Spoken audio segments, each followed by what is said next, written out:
Muy bien, buenas noches a todos.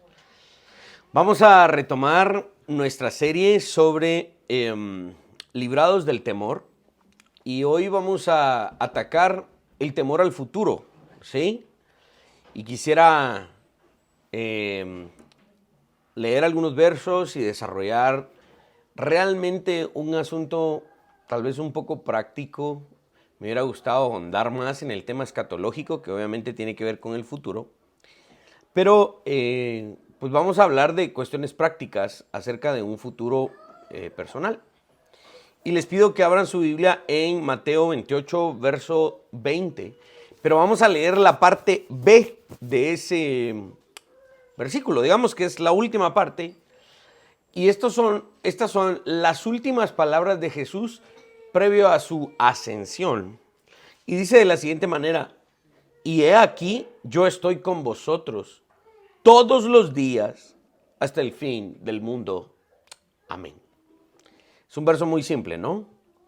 Pero vamos a intentar también a hablar de algunos otros versos que nos ayuden a entender un poquito más por qué los cristianos, por qué los creyentes no debiesen tener temor al futuro. Miren, debido a que me estuve preparando en este tema, me puse a escuchar noticias, algo que ya no hago. Me puse a ver noticias, algo que ya no hago, la verdad, porque tristemente las noticias se han convertido en un negocio en vez de una labor digna y verdaderamente sana para que los ciudadanos de un lugar, de un país, pues estén verdaderamente informados. Entonces estuve buscando algunos noticieros un tanto más serios y me recordé pues del noticiero de un hermano que es un hermano, es un académico altísimo, ¿no? Él tiene 4 doctorados, uno en historia, uno en teología. Sí me escucho en Zoom, sí me escuchan allá, ¿verdad? Me están preguntando. Sí me escuchan, ¿verdad, Dani? Tírenme un like, por favor. Ahí está, ¿eh? Dice que sí. Me puse a escuchar este noticiero de un hermano que se llama César Vidal. Él tiene 4 doctorados, uno en historia, uno en periodismo, uno en teología y uno en leyes.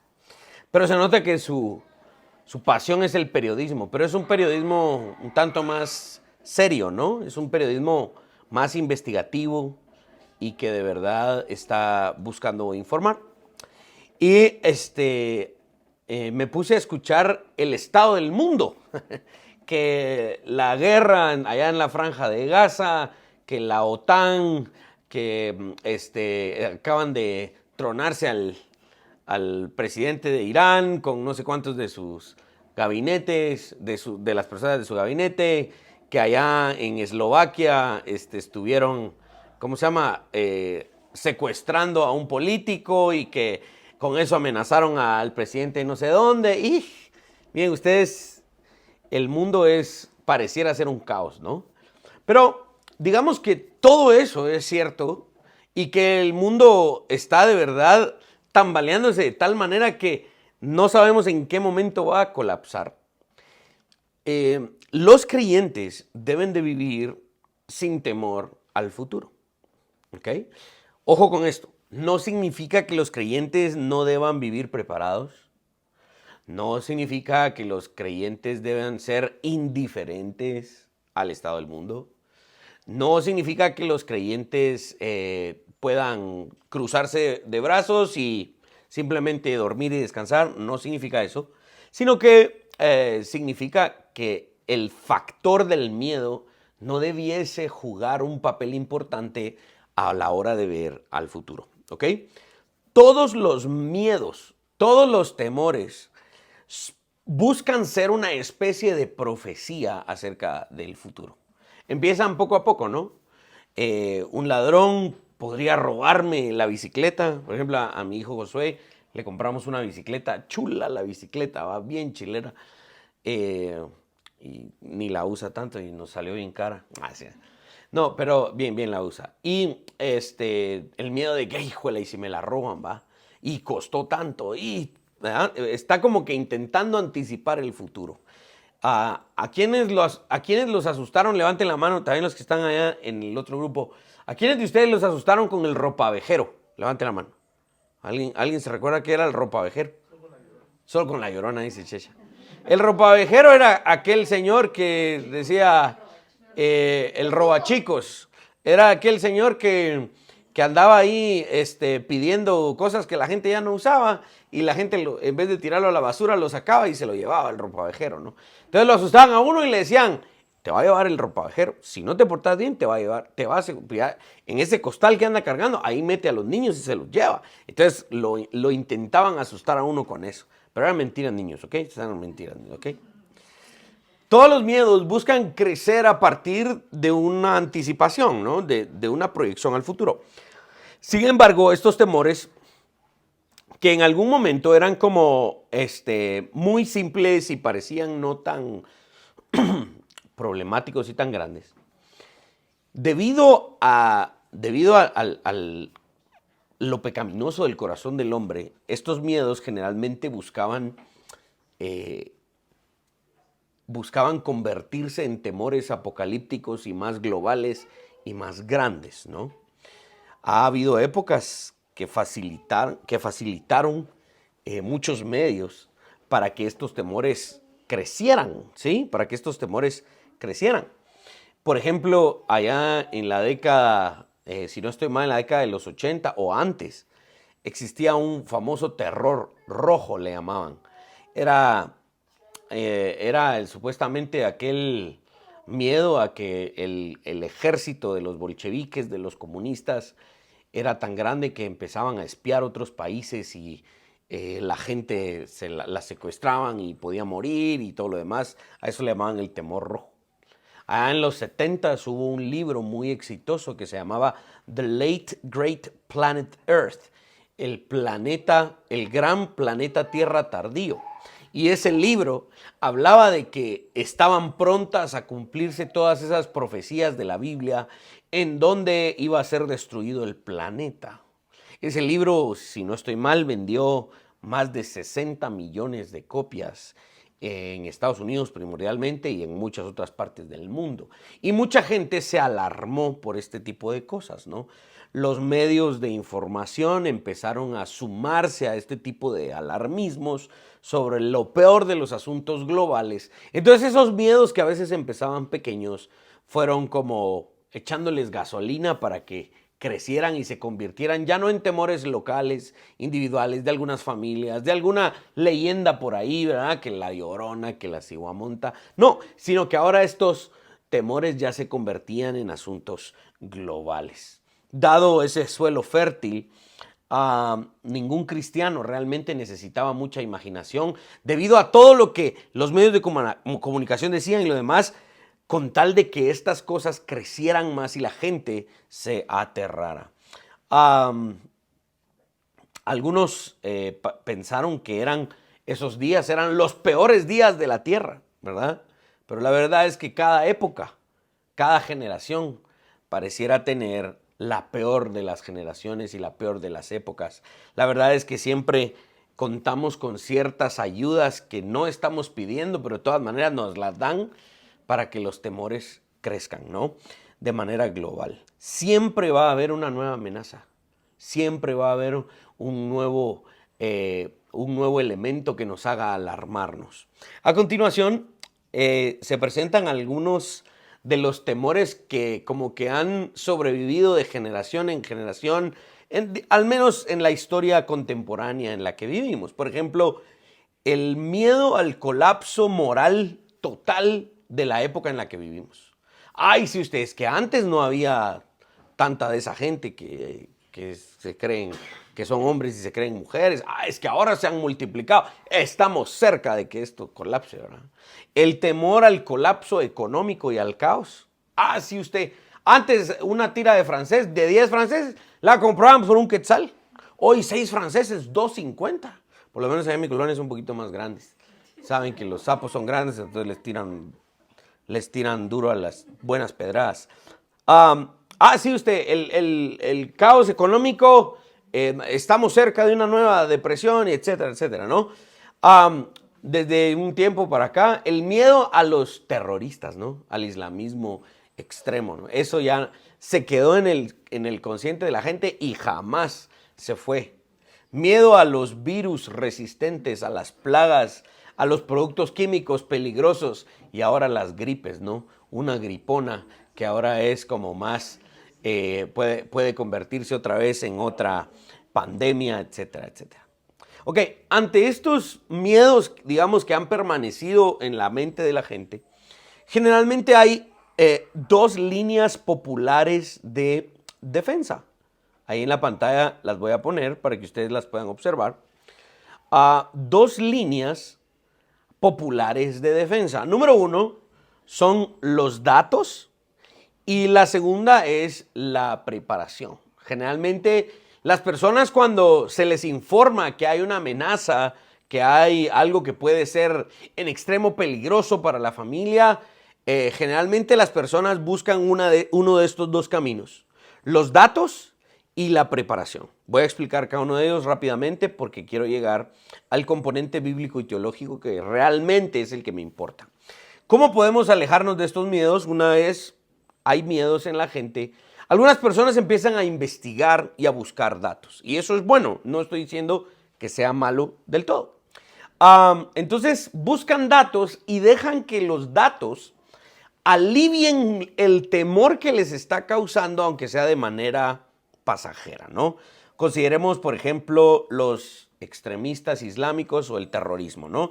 Dado que la mayoría de las religiones crecen a través de que los padres tienen hijos y los crían en esa doctrina o en esa religión, entonces al pasar la fe a sus hijos, esa religión en alguna manera crece, ¿no? Las estadísticas siguen diciendo que la religión de mayor crecimiento en el mundo es el cristianismo, ¿no? A diferentes ramas del mismo, pero digamos en términos generales, el cristianismo es la religión que sigue creciendo más en el mundo. De hecho, el cristianismo está creciendo más en los lugares donde es prohibido.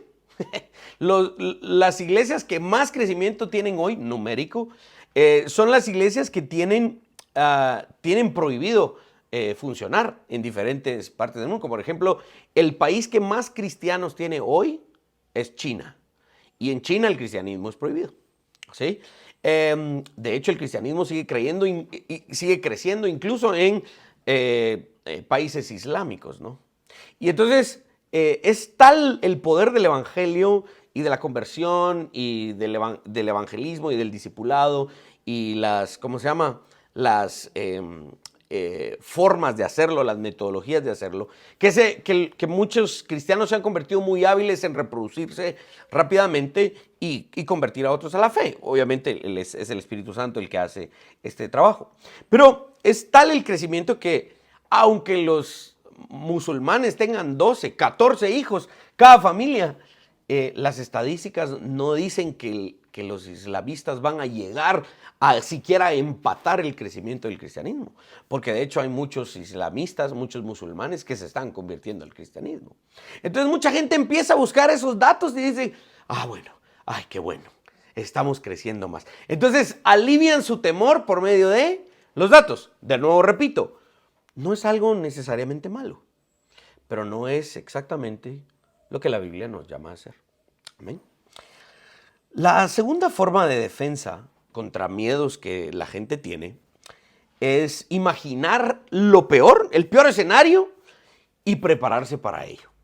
Advierten a los demás, mira, por si pueda que pase esto, esto y lo otro, mejor preparémonos y hagamos esto, esto. La vez pasada yo estaba viendo un pequeño documental sobre el país de Suiza y debido a las diferentes guerras mundiales de las cuales en ninguna de las dos el país de Suiza estuvo involucrado y ninguno de los dos bandos de las guerras estuvo dispuesto a pasar por Suiza porque es un terreno demasiado montañoso, muy difícil. Entonces, aunque está casi que en el centro de Europa, Suiza nunca participó de eso.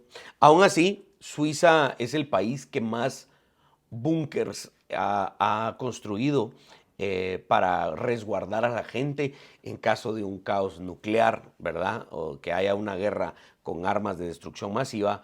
Este país es el que más búnkers tiene y se cree que pueden en esos búnkers refugiar a casi la totalidad de la gente que vive en ese país. Es un país muy preparado y tiene obviamente otros mecanismos de defensa y cosas por el estilo. Pero mucha gente busca hacer eso, ¿no? Imagínate que lo peor que pasa es esto. Preparémonos, hagamos esto, busquemos algo. Y entonces la gente se prepara y así alivia su temor. De nuevo, no necesariamente es algo malo, pero no necesariamente es lo que la Biblia nos manda a hacer. Estas defensas, por supuesto, pueden aliviar ciertos temores, pero esos temores van a ser aliviados solo temporalmente. Por muy buena que sea la investigación y los datos, por muy buena que sea la preparación, ¿verdad? Fíjese que si de repente escasea la comida, yo tengo mi resguardado ahí de maíz que nos puede durar hasta 10 años usted para alimentar a mi familia. Por mucho que sea, de verdad, esa preparación, por muy buena que sea, solo aliviará temores de manera temporal. ¿Ok? No podemos confiar en los datos, en que las probabilidades estén a nuestro favor. Confiamos en una persona, en Jesucristo.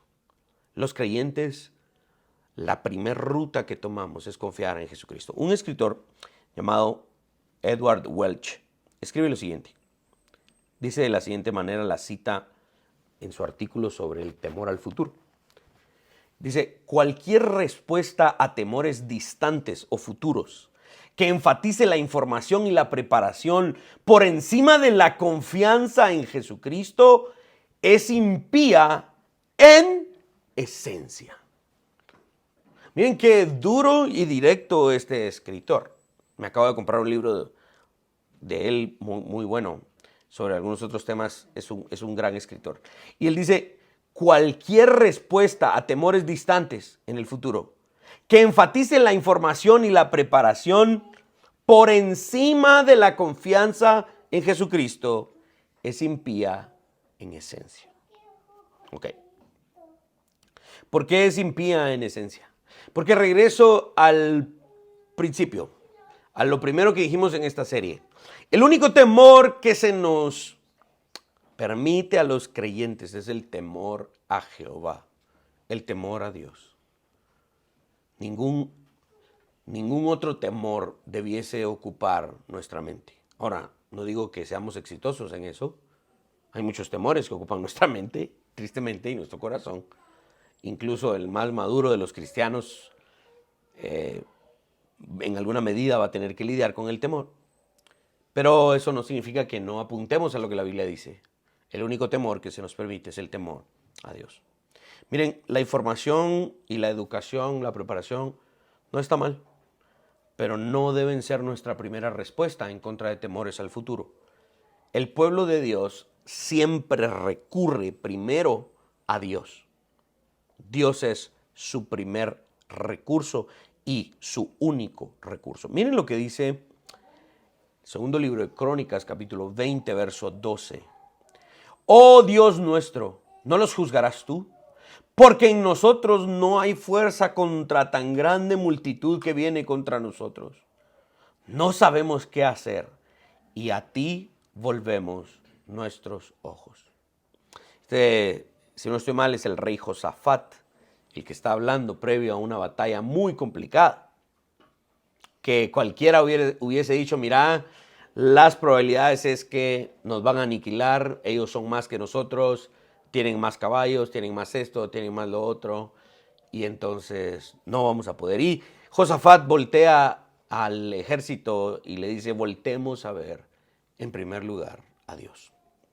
El teólogo postmilenial Keith Mattison cuenta que cuando él se mudó a Florida en 1992, le dijeron que la parte donde él iba a vivir en Florida es la parte que nunca los huracanes nunca pegaban.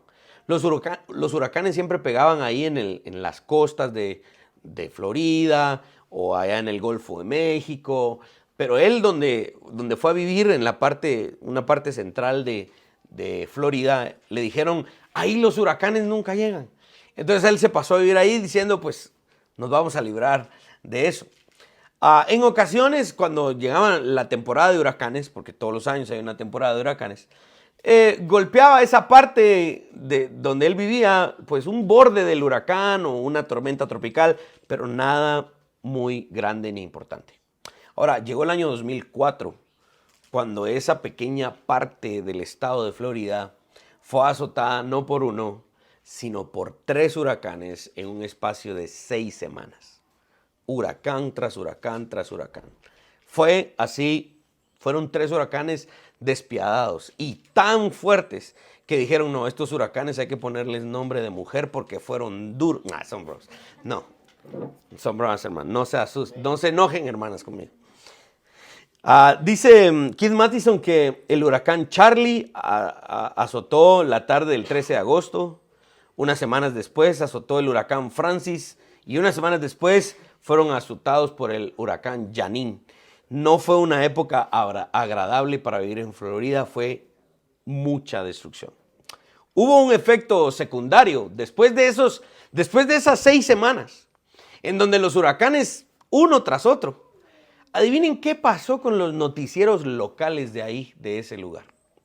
En vez de convertirse en noticieros, los noticieros y los que anunciaban el clima, cada vez que se acercaba una temporada de huracanes, de hecho la siguiente del 2005, algunos de estos de meteorólogos, ¿verdad? Y los que anuncian el clima perdieron la cabeza y empezaron, en vez de informar, empezaron a alarmar.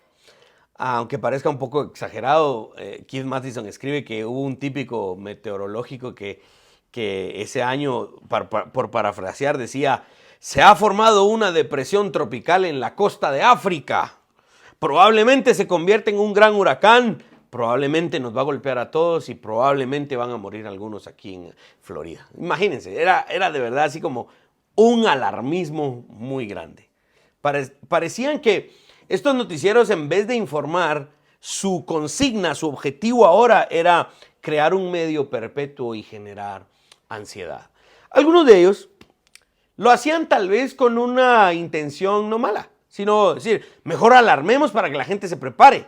Si no pasa nada, pues mejor, ¿verdad? Pero de todas maneras la gente se preparó. Ahora, esa tristemente fue siempre una mala estrategia. Aquellos que hemos visto y leído noticias durante los últimos años probablemente hayamos notado una tendencia independiente dependiendo donde vivamos. Si miramos a las noticias constantemente, la mente de muchos empieza a desarrollar algunas conclusiones sobre la economía colapsando, la guerra contra los terroristas o la guerra allá en la Franja de Gaza. Fíjense que ya pasó lo de la pandemia, ya pasó lo del COVID, pero fíjense que ahora desarrolló una enfermedad de los monos, mutó y le pegan la mente a la gente y la vuelve loca, o la gripe porcina, o la peste negra, el calentamiento global, la manipulación de los alimentos. Fíjense que tales alimentos fueron probados en las ratas y en los monos en tales laboratorios. No lo coman. Entonces, si la gente vive viendo muchas noticias, todas estas ideas van a surgir de una u otra manera. ¿Por qué? Porque tristemente los medios de comunicación están siendo en su mayoría cooptados para crear este alarmismo.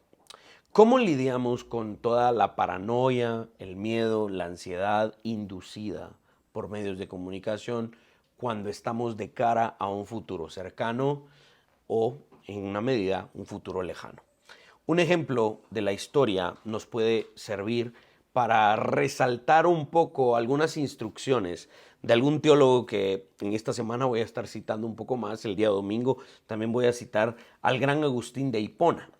Agustín de Hipona vivió precisamente en el tiempo en el que el Imperio Romano cayó y colapsó.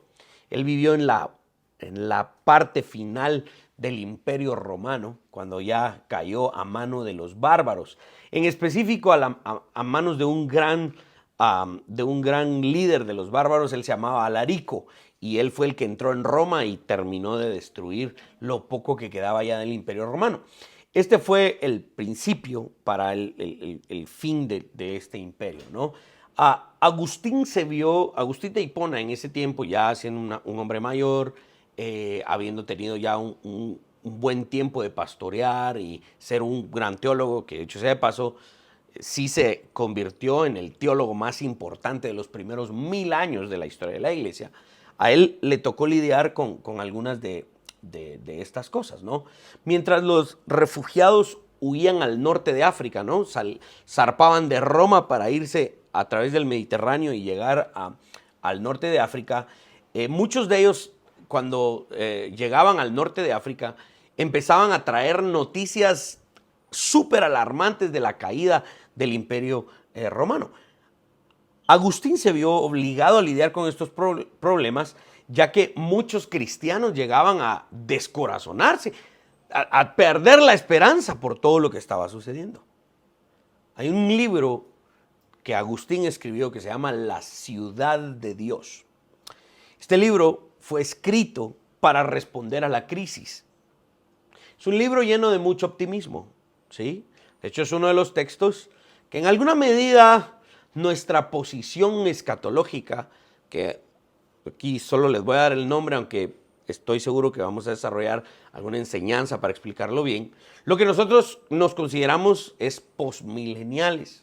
En alguna medida el posmilenialismo está conectado con mucho de lo que Agustín escribió en esta obra de la ciudad de Dios, ¿sí?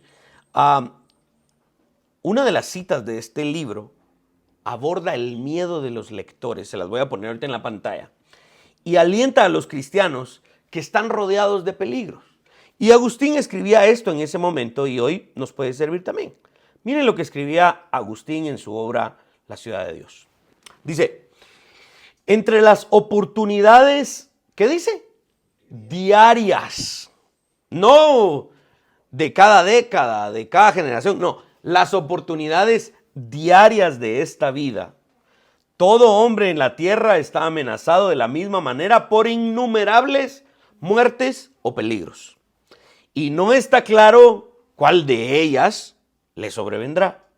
Y entonces la cuestión es si es mejor sufrir una de estas al morir o temerlas todas al vivir. ¿Se dieron cuenta de eso? ¿Qué es peor? Estar preocupado por los innumerables peligros, ¿verdad? Durante nuestra vida diaria, o simplemente ocuparnos de aquella que sí nos va a quitar la vida. En el momento en el que nos la quite, que Dios providencialmente lo permita. Estas son las palabras de quien confiaba en la soberanía de Dios. Agustín sabía que no tenía sentido estar constantemente temeroso por esto o aquello. Es que vino tal persona de allá de Roma y dijo que quemaron no sé qué parte. Y vino otra persona que dijo que fue más. Y vino otra que fue más. Agustín decía, ¿cuál es el sentido de estar temeroso todo el tiempo? Agustín sabía que Dios tenía el control y tal como lo dice el Nuevo Testamento, ni un solo cabello de nuestra cabeza cae sin que Dios esté al tanto y al cuidado del mismo. Si hermanos, algunos de ustedes que han perdido bastante pelo ya, no se preocupen. Dios ha tenido el control de todos esos cabellos que ya se les han caído.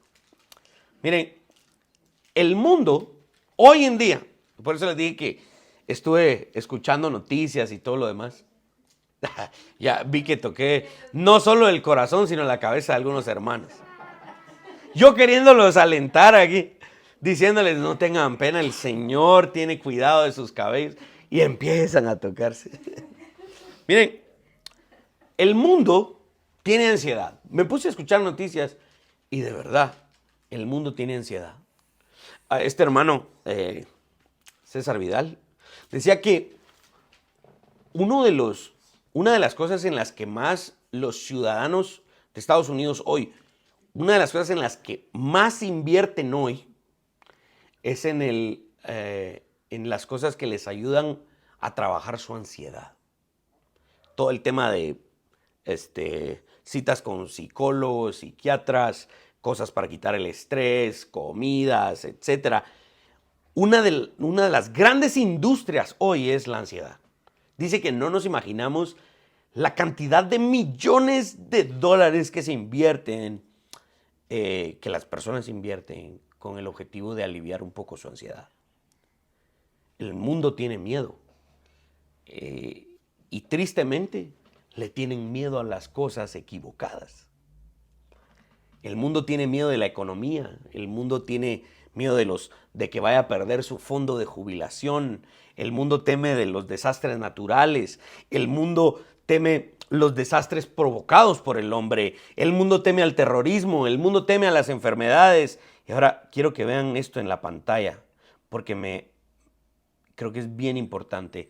El problema es que el mundo, sin embargo, no teme a Dios. El temor que debemos tener es a Dios, a ninguna otra cosa. Pero el mundo le teme a todo lo demás. Y cuando le decimos, mira, hay un Dios que está airado con los pecadores, y aquellos que llegan a su presencia sin reconocer a Jesucristo van a perecer por la eternidad. Déjate de esas tonterías, le dicen a uno. Tenele miedo mejor. Mira lo que está haciendo la ONU. Mira las leyes que están pasando. Mira, el mundo le tiene miedo a todo lo demás, excepto a aquel al que sí hay que tenerle miedo. A Dios. Jesús nos dice que no debemos temer a aquellos que matan el cuerpo. Más bien teman a aquel que puede destruir vuestros cuerpos y vuestras almas y echarlas en el infierno. Ese es Dios. La ira de Dios hace que, cuando uno analiza la ira de Dios y de verdad intenta entender, reflexionar lo que la Biblia dice acerca de lo fiero que es la ira de Dios, todos los demás temores que el hombre pueda tener no se comparan a la ira de Dios. Algo verdaderamente terrible, dice Hebreos 10, verso 31, es caer en manos de un Dios vivo, airado. Hermanos, aquellos que han puesto su fe en Jesucristo no tienen nada que temer al hombre ni a ninguna otra cosa.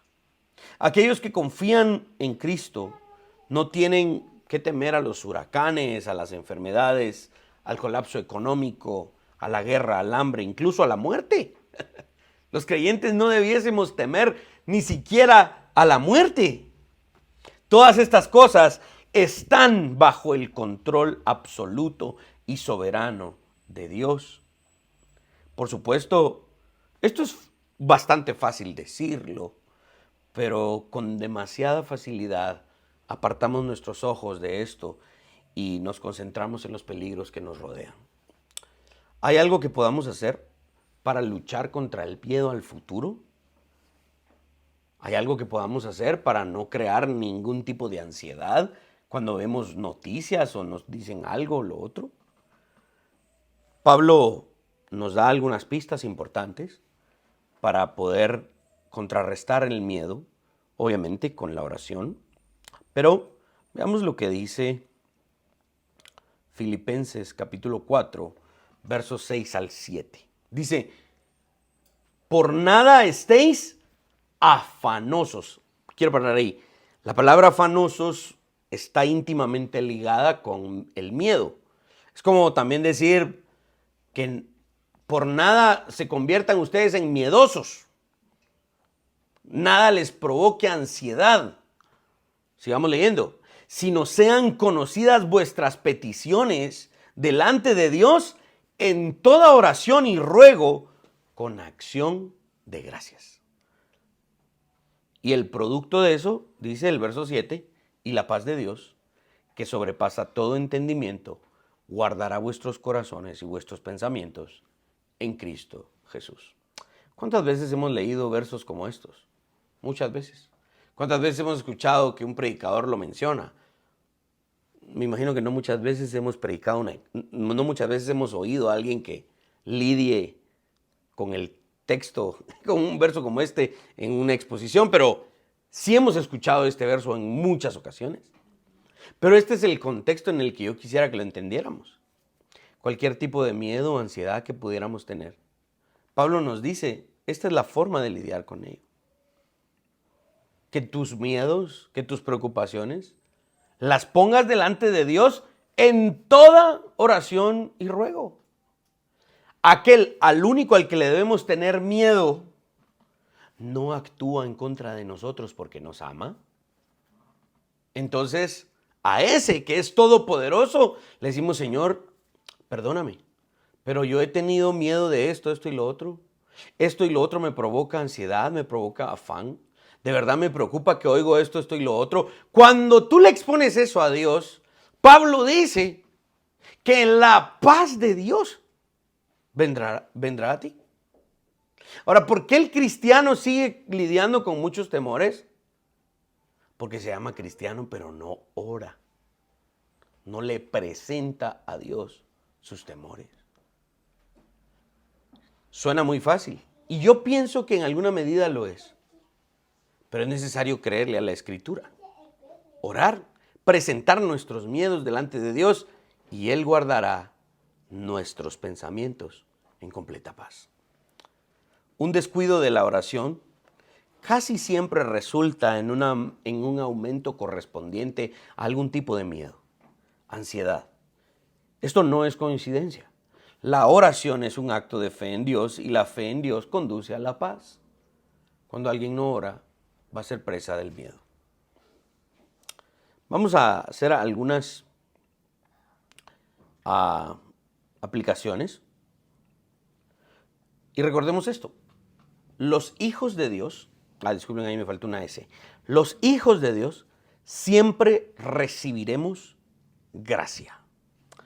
Al volvernos al Señor, al poner nuestros ojos en el Señor, primero consideramos la promesa más grande de todas, Hebreos 13, verso 5.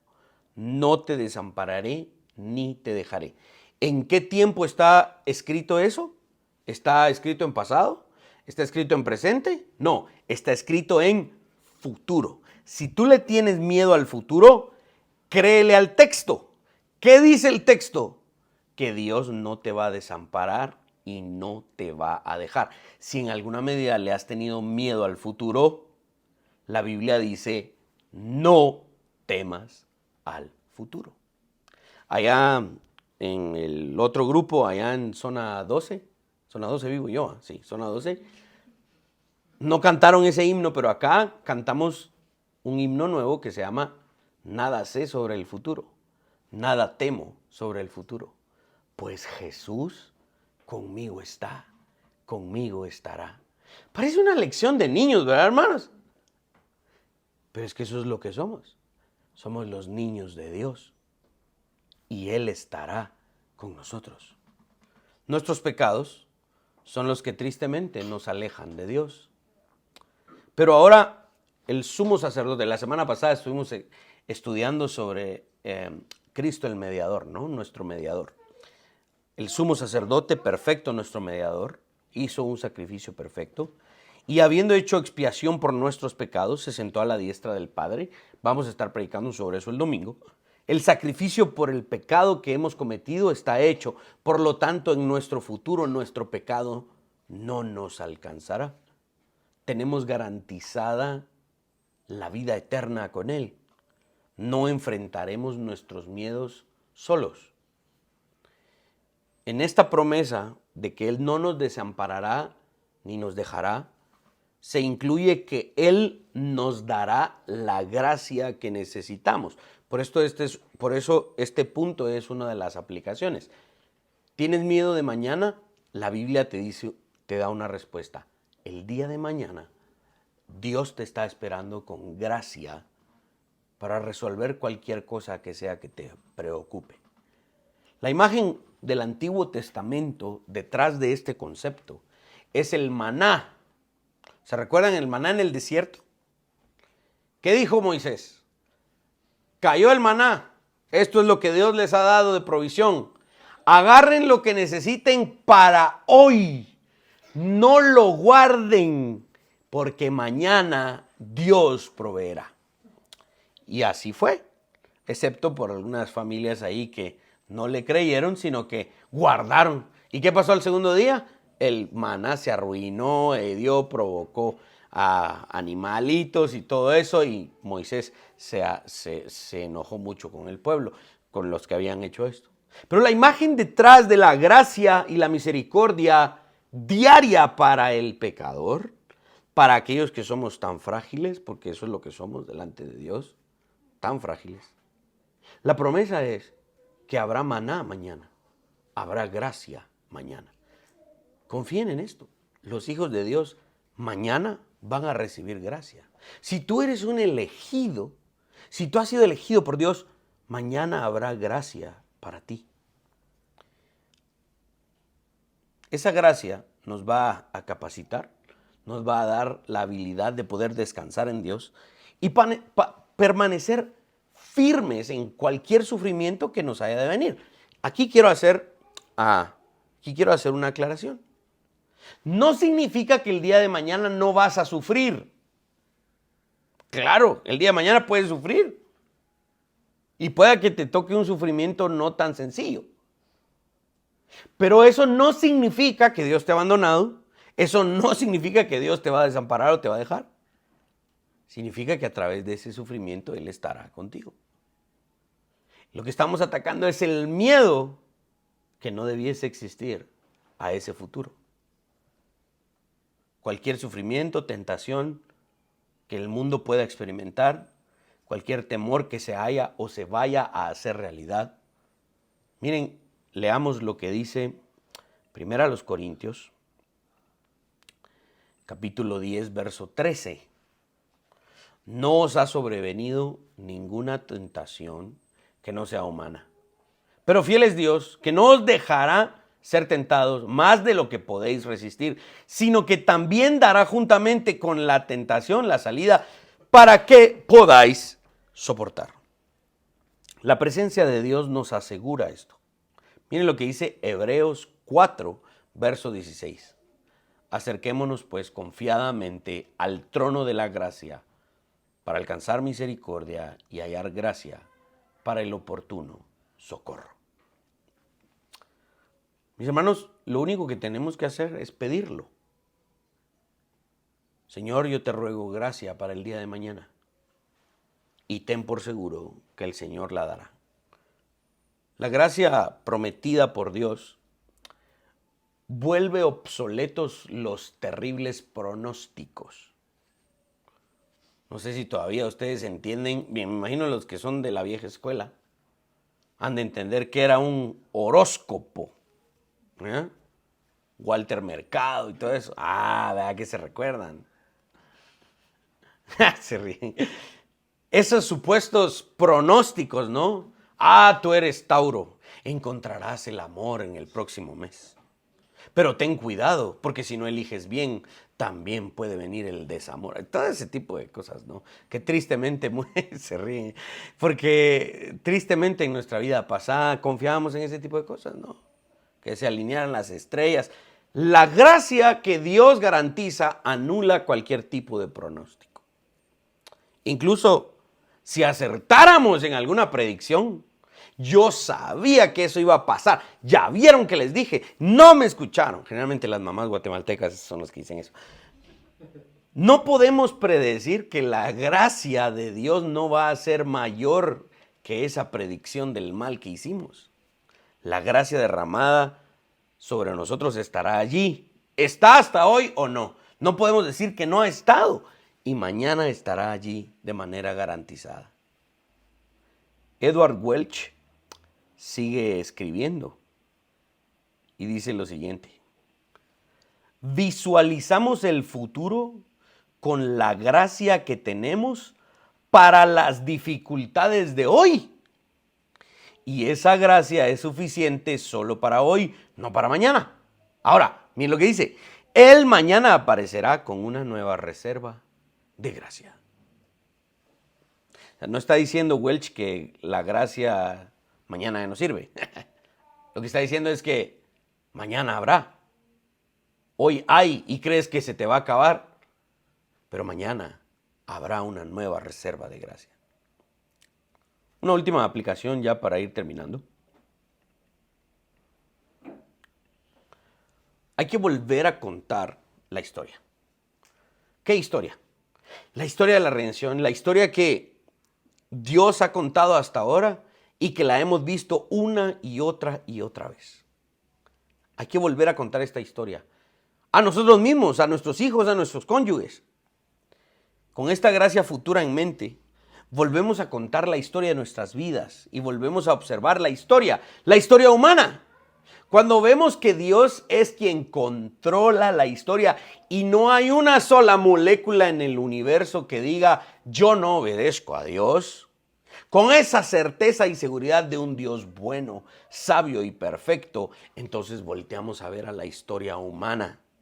Volvemos a leer las noticias, pero ahora con una actitud diferente. Consideremos el Salmo 23, por ejemplo, como modelo. Nos convertimos por fe en ovejas de Dios. La alegría y el descanso están a la orden del día mientras Él es nuestro pastor. Pero las ovejas tienen que mantenerse en movimiento, ¿no? Se están moviendo constantemente y ese viaje de las ovejas siguiendo al pastor no siempre es por un campo lleno de pastos verdes, con un clima perfecto y un montón de florecitas y sonando la canción de Candy atrás. No, no siempre es así el viaje de la oveja, ¿sí? Hay problemas en el camino, como fuimos testigos cuando el Cordero de Dios mismo fue sacrificado, ¿no? El problema puede ser intenso, puede incluir lo que incluía en el Antiguo Testamento, ¿no? Grandes imperios como Asiria, como Roma, como Babilonia, ¿no? Que llegaban y amenazaban con destruir. Sí, el camino puede incluir esas amenazas e incluso las amenazas pueden convertirse en realidad y la gente pueda perder sus bienes y hasta su vida. Pero la historia no termina allí. Nuestros enemigos observarán. Esta es la imagen final de la Biblia. Esta es nuestra esperanza escatológica. Los enemigos de Dios, nuestros enemigos, observarán desde la distancia mientras nos sentamos alrededor de la mesa en el banquete del Hijo de Dios. Nuestros enemigos, aquellos que tal vez nos pudieron haber ocasionado algún tipo de sufrimiento en la vida, serán avergonzados. ¿Por qué? Porque nosotros somos la familia de aquel que triunfa. No somos la familia de aquel que pierde. ¿Se recuerdan? Ahora les pregunto, ¿alguna vez la Biblia nos ha dado la imagen de que Jesucristo perdió la batalla? La Biblia cuenta que sí, Jesucristo fue a la cruz y murió, pero sobre el pecado, el mundo y sobre la muerte, Jesús terminó triunfando. La Biblia es una historia de triunfo. Y eso es nuestra esperanza, que algún día llegaremos a estar con Él porque somos su familia. Y por eso oramos, que su voluntad sea hecha en la tierra como lo es en el cielo. Y la peregrinación por la cual pasemos y nos lleve a la presencia de Dios nos hace continuamente pensar y confiar en su voluntad. La historia de las Escrituras siempre termina bien, siempre termina en victoria. De hecho, la vida y la historia terminan gloriosamente describiendo el final de Dios y su pueblo. Y mientras miramos hacia ese fin, predecimos podemos decir lo que leímos en el verso con el que iniciamos. Él prometió estar con nosotros todos los días hasta el fin del mundo. Si ustedes miran hoy Jesús estuvo con ustedes, estuvo con nosotros. Si ustedes miran a todos los días de los años pasados que ustedes han vivido en esta tierra, Jesucristo ha estado con nosotros, aunque no merezcamos que Él haya estado con nosotros, porque muchas veces le fallamos. Finalmente Él prometió y lo ha cumplido. y podemos voltear a ver al futuro y confiar en que Él estará con nosotros todos los días, hasta el fin del mundo. Por lo tanto, la gracia de Dios nos va a perseguir todos los días para que nunca terminemos en mal. Es así como termina, de hecho, el Salmo 23. ¿Cuál es el último verso del Salmo 23? Miren, ciertamente el bien y la misericordia me seguirán los lunes y los miércoles, los sábados y los domingos porque voy a la iglesia. No, el bien y la misericordia me seguirán todos los días de mi vida. Y en la casa de Jehová moraré por largos días. Esa es la esperanza posmilenial. Esa es la esperanza que los creyentes debiésemos tener. No porque nosotros tenemos esta perspectiva escatológica específica. No, es porque la Biblia dice que moraremos con el Señor por largos días. Esta es otra frase para decir por la eternidad. Mientras estemos acá, no significa que no vamos a sufrir. No significa que no vamos a tener problemas. Lo que significa, lo que la Biblia dice es que a pesar del sufrimiento y de los problemas, a pesar de que pueda haber un colapso económico, a pesar de que pueda haber otra pandemia y más fuerte, a pesar de que pueda suceder lo que pueda suceder, el bien y la misericordia estarán allí. Y tú puedes ver al futuro sin temor. Me gustaría de verdad exponer con mayor detalle nuestra posición escatológica, pero eso va a requerir de un estudio más amplio. Vamos a entrar ya casi a Mateo 24, en donde la cosa se va a poner alegre y vamos a estar hablando acerca de eso. Pero hoy mi objetivo es que a través de esta exposición puedan por lo menos empezar a considerar que el futuro no tiene nada de poder sobre ustedes. Porque el Señor ya planeó el futuro. Él ya está allí. ¿Qué miedo le podemos tener al futuro? Ninguno. Así que cuando vean en redes sociales, cuando escuchen noticieros que hablen acerca de el colapso del mundo, y pueda que realmente esté sucediendo, aún ahí, mis hermanos, no tengan temor. Amén.